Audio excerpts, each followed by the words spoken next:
Yo, welcome back to the channel. We outside today, baby. What's up, family? How y'all doing today? How y'all living? How y'all feeling? Hold on, let me make sure. Bam, bam. Okay, we all good. Everybody's good. So, I look good in this light. Hold on. Yeah. But, hold on. Today's topic is, let's talk about love. Coping with cerebral palsy, or being on the spectrum and dealing with love. Yes. Love, to me, is something that I'm really like. I don't mess around when it comes to love. Like when I love things or people, I don't really mess around when it comes to that. So when I feel that my love is like being taken for granted, or like my love is not being appreciated, or like people aren't satisfied with the love that I give, or the the um my presence with love, it makes me feel some kind of way. But honestly, the reason why I've been feeling like my presence really doesn't matter, because I felt like I didn't matter for a long time. So that's why I felt that way for a long time. But when I do love people, I tend to love very deeply, and very like I'm very passionate about that person or situation or thing, no matter what it may be. So if you ever feel like, oh man, my love is not enough, or does my heart even work? Is my love good enough? It is. It may not be good for that certain person or those certain people, but it's gonna be good for somebody. I want you guys to not give up on it. I hope everybody's doing good. I hope everybody is loving themselves. Like, see, my problem is like I try to love other people more than I love myself, but sometimes it doesn't work like that, and that's not good for me to do, because I know there's a lot of people that probably look up to me and like, wow, this guy's actually doing great things, and he probably does love himself. On the contrary, I really don't, but sometimes I do. So many bees, but I do and I don't at the same time. It's a fly. Holy shit, he's a fly guy. Want to say hi, Mr. Fly? No. All right, what's up, buddy? What's up? All right, back up, back up, back up. The fly. Um, but yeah, what was I saying? Love, and yeah, just sometimes I do love myself. Like when I'm like, I love myself today, and it's like I go through the day, I'm like, yeah, I'm doing good. I've been working out, I've been reading, I've been taking care of myself, drinking my water. Hopefully you guys are drinking water, and hopefully you guys ate today. But yeah, and then it's like, man, and then like late at night, I usually get in my feels. That's like when I get my sad boy hour for me.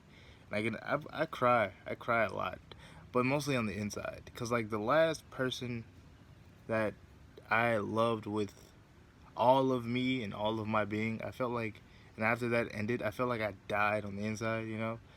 And that's why I was like, it's kind of hard for me to love again, because it's not hard, but it's just like I just want to know that my love is not going to be taken for granted, and my love is like going to mean something to somebody, or to someone, or to something.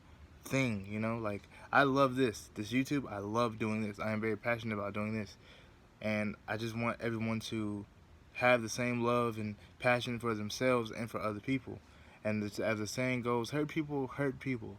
And if like you're hurting internally, you're going to hurt somebody else. But you may not want to hurt somebody else because you're hurting on the inside. But you have to be willing to do that work to heal yourself, and just to understand yourself a little more. You're not gonna figure yourself out. It's better to understand yourself.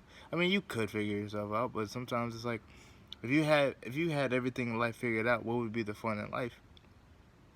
Because life is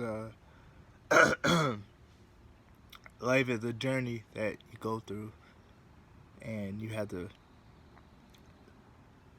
figure it not figure it out, but no, figure out what works best for you. If that makes any sense. And just, I want you guys to know that you guys are loved. You guys do matter, and your love, and in your heart, it does matter. It will matter to someone. But first, you have to be that someone that your love matters to. Because if your love is like, because I've been told I'm a nice guy. I've been told I'm like too nice and too caring and too sweet to people. And sometimes like I've gotten taken advantage from that, because it's like I don't want to see people hurt. I don't like hurting people, or I don't like hurting people and stuff like that. So I just try to understand people as possible, and just to let them know that, hey, they're not alone, because you're really not alone. You have a lot of people. You should have your own self on your side, but you have a lot of people also on your side. And make sure you focus on the good things about yourself. Don't focus too much on the negative stuff. Don't be so, don't overanalyze yourself. Like, don't overanalyze the negative things about you. Like, be analytical with the stuff that is good about you. Like, focus on the good and don't try to beat yourself up so much. Because I do that too. Because I'm always focused on the bad. Like, I'm focused on the negative parts of me. Like, oh man, I wish I could have did this better. But I'm not like, man, I did a good job and I'm doing great and I'm doing this. Like, my YouTube channel is doing good. But it's like, if I'm watching other people's videos and things like that, I feel like, damn, I'm not there yet, or I don't know if I'm ever gonna be. Are my videos that good? Are people really liking my stuff?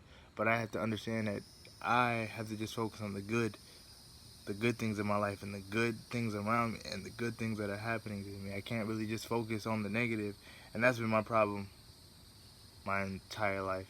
You know, in school too. Like, I've only had like I had one real friend in school.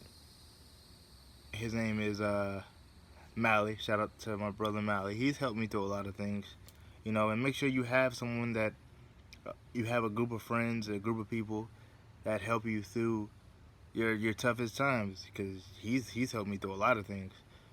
I remember I used to talk about like suicidal thoughts and things like that, because that was a part of me. I like thought about committing suicide. But if you ever think about that, make sure you go seek help. You're not alone. Because the hardest day, when I had to tell my mother and my family that I thought about like suicide and taking my own life, that wasn't a good time in my life. And it's just like, that's why with music, I'm very passionate about it. I'm sorry if this video is going all over the place, but it's just, music is something I'm very passionate about. But I kind of stopped like wanting to go after music, because it was like I wanted to talk about all the things that I hold on the inside, all the things that I hold internally. But then it was like I got discouraged from doing that, because I was like, what if I make this person upset? What if I make this person upset? But in life, you have to just do what's best for you and love who you are fully. And like, I'm gonna be real. My biggest flaw, I'm a flawed human being, but my cerebral palsy is not a flaw. You know, it's not a flaw in my character. It's just who I am, and that's who I am as a person. So I really can't look at it like, I used to always look at used to have a negative connotation of, or a negative like surrounding with my cerebral palsy, because I was like, man, every time I went out, it was like, man, everybody's just looking at this one thing. But not really, because if people, I have a lot of like, I have a circle of people that really care about me, and they don't treat me any differently because of it. So it was only me that's like, damn, everybody's looking at my cerebral palsy and stuff. I remember I went to Minnesota one time, and I was in the mall, and I was having an anxiety attack, and it felt like everybody was just staring at me. But it was all in my head, that everybody was staring at me, and everybody was just looking at that one specific thing on my body. But no, nobody does. It's just me that's like, oh man, people won't really like me because of my cerebral palsy, or girls won't want to date me because of this and things like that. But I was I was wrong. Like, I was wrong to treat my excuse me. It was wrong for me to treat myself like that, honestly. And I just want you guys to know, whoever has, whatever, you have autism, cerebral palsy, or you're in the LGBTQ community, nothing is wrong with you. Nothing is wrong with you. You are perfect the way that you are, because being imperfect is the new perfect, if you ask me. So I want you guys to just get help if you need it. Take care of yourselves, and I love you all. Peace out. Dun, dun, dun. I don't know what that was, but yeah.